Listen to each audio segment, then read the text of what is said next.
Naku po, Tokyo handa sa pag-atake ng North Korea. Japan nag-aanda na laban sa posibleng pag-atake ng North Korea. Sa mga nagdaang taon ay mas lalong nagkakainitan ng dalawang bansa dahil sa kaliwat kanang pagbabante ng North Korea upang mas lalong mapalakas ang kanilang puwersang militar.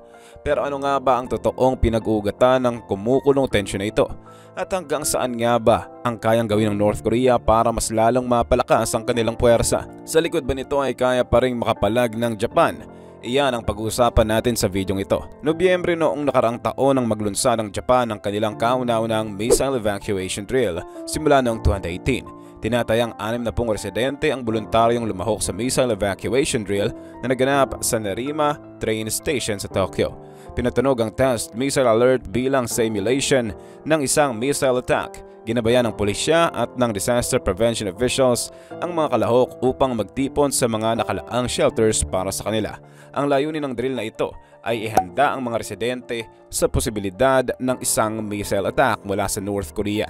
Ito ang paghahanda na isinagawa ng Japan matapos ang magkakasunod na missile tests ng North Korea sa mga nagdaang taon.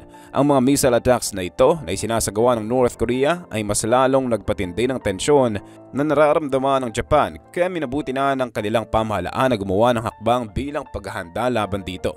Sa mga hindi nakakaalam, ang North Korea ay nagpakawala ng tumataginting na 36 missile noong 2023. Noong Pebrero 18 ay nag-launch sila ng long-range ballistic missile papunta sa west coast ng Sea of Japan na siyang nagdulot ng pagkaalarma ng mga Hapon. Ang aksyon na ginawa ng North Korea ay malinaw na paglabag sa United Nations Security Council resolutions. Pero sa likod nito ay mukhang hindi pa rin nakontento ang North Korea dahil pagsapit ng Marso ay muli silang nagpaputok ng isang pinaghihinalaang Intercontinental Ballistic Missile o ICBM sa dagat sa gitna ng Korean Peninsula at Japan. Ayon sa spekulasyon, ang rason sa likod nito ay dahil hindi raw umano natutuwa ang North Korea sa joint military exercises na nagaganap sa pagitan ng South Korea at Estados Unidos. Ayon sa Defense Ministry ng Japan, ang ICBM-type projectile ay lumipad ng tinatayang 6,000 kilometers sa loob ng halos 70 minuto bago ito bumulusok sa labas ng exclusive economic zones ng Japan.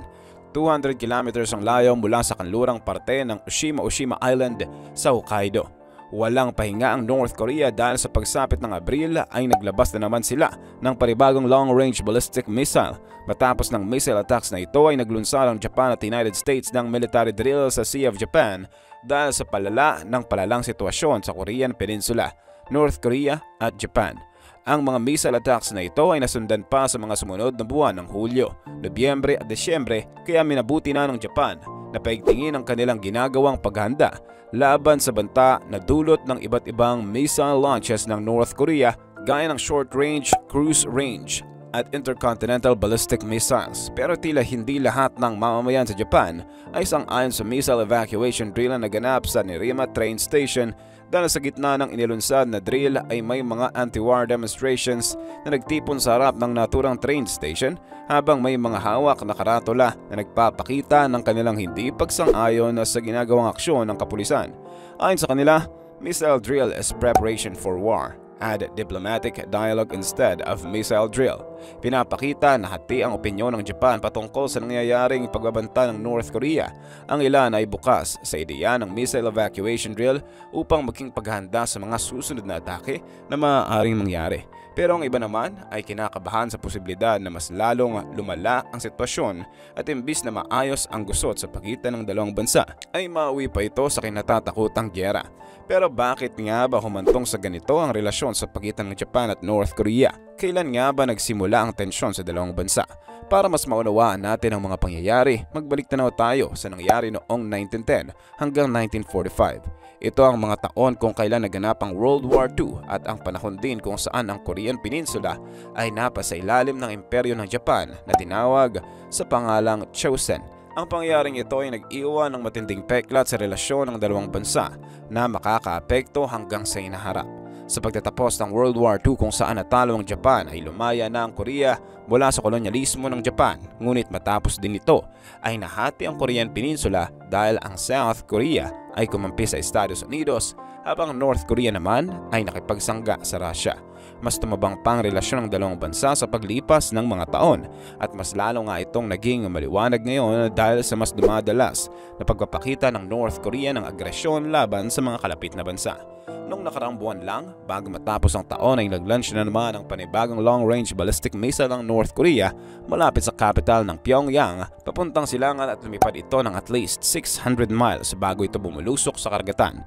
Ayon sa Japan, ang ginagawang ito ng North Korea ay panibagong paglabag sa United Nations Security Council resolutions na paulit-ulit nilang ginagawa sa mga nagdaang taon kahit na palagi itong inaalmahan ng South Korea at Japan.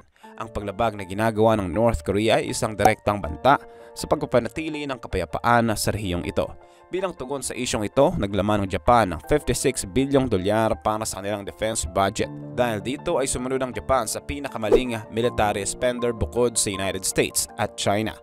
Ang mga hakbang na ito ay kabilang sa inaprobahang plano ng Japan Prime Minister na si Fumio Kishida bilang pagpapalawig ng kanilang kakayahang pangmilitar. Maalala na simula noong World War II ay maliit lamang ang sakop ng kanilang defense military kaya sa mga nagdaang taon ay patuloy silang nagigipit ng mas malalakas at agresibong bansa kagayang North Korea at China. Dahil dito ay napagpasyahan ang kanilang pamahalaan na mas lalong palakasin ang kanilang puwersang pangmilitar dahil mas tumitindi na ang isyu sa pagitan ng mga bansa sa rehiyong ito. Ngunit ang hakbang na ito ay agad inalmahan ng isang Russian diplomat kamakailan lang. Ayon kay Foreign Minister Sergey Lavrov, ang military bloc na binubuo ng Estados Unidos, South Korea at Japan ay nagsasagawa ng pangmalawakang combined naval exercises. Matatandaan ang mga joint exercises ito kasama ang US ang pinaniniwalaang dahilan kung bakit nagpapakawala ng warning missiles ang North Korea. Hindi nagustuhan ni Kim Jong-un ang pagpapakita ng South Korea at Japan ng alyansa kasama ang United States dahil ito raw ay senyales ng pagbabalak nila laban sa North Korea.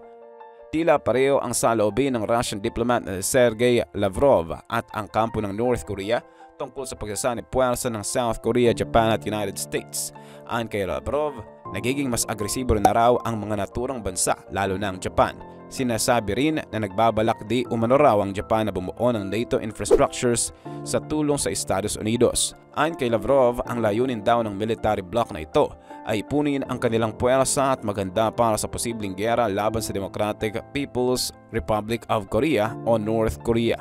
Nabanggit din ng Russian minister na ang United States at ang kanilang Asian allies gaya ng Japan at South Korea ay nag-uusap para mas lalong palawakin ang kanilang kooperasyon. Hindi gaanong malinaw kung hanggang saan ang patutunguhan ng alyansang ito. Ngunit naniniwala si Lavrov na maaaring may nuclear-related programs ang involved sa kanilang pinag-uusapan. Sa kabilang banda, ayon sa tatlong bansang kabilang sa trilateral naval drills na naganap sa loob ng 3 araw na natapos noong January 17, araw ng Miyerkules, ang exercise daw na nangyari ay defensive in nature lang at ito raw ay kinakailangan upang mapagtanggol ng South Korea at Japan ang kani-kanilang teritoryo sa gitna ng tumitinding nuclear threats ng North Korea. Ang joint military exercise na ito na naganap malapit sa karagatan ng Jeju Island ay nilahukan ng isang American aircraft carrier na USS Carl Vinson at kabilang din ang South Korean Navy's Aegis Destroyer King Sejong the Great at ang Japan Prime Maritime Self-Defense Force Aegis Destroyer Konggu. Ang pangunahing pakay nito ay patalasin ang pinagsamang lakas ng South Korea at Japan upang matugunan ang panggigipit ng North Korea sa pamamagitan ng nuclear, missile at underwater threats. Sa kasalukuyan ay mas lalong tumitindi ang pagbabantay ng mga bansang ito sa isa't isa, lalo na't pinaniniwalaan ng South Korea at US na nagsusupply raw di umano ang North Korea ng arma sa Russia upang mas mapatagal nito ang nangyayaring giyera laban sa Ukraine na noong nakarang taon pa nagsimula. Ang aligasyong ito ay parehong pinabulaanan ng Moscow at Pyongyang pero nanatili pa rin ang spekulasyon ng ibang bansa, lalo na't ang Russia at North Korea ay matagal nang magkaalyansa. Bilang ang North Korea ay kabilang din sa isang trilateral military bloc kasama ang Russia at China, hindi na nakakagulat na naghahanda na rin ang Japan kasama ang kanilang mga kakamping bansa gaya ng Estados Unidos at South Korea. Bagamat hindi nabanggit kung ang naval exercises ba na naganap sa pagitan ng tatlong bansa ay dahil sa umuugong na balita tungkol sa North Korea at Russia, malinaw na isa pa ring itong hakbang para siguraduhin kakayanin ng Japan makipagbanggaan sa North Korea sa hinaharap. Senyales ba ito ng papalapit na giyera? hindi tayo sigurado. Pero halata naman na hindi basta-basta padadaig ang Japan sa North Korea, lalo na't binabackupan ito ng United States na isang military superpower.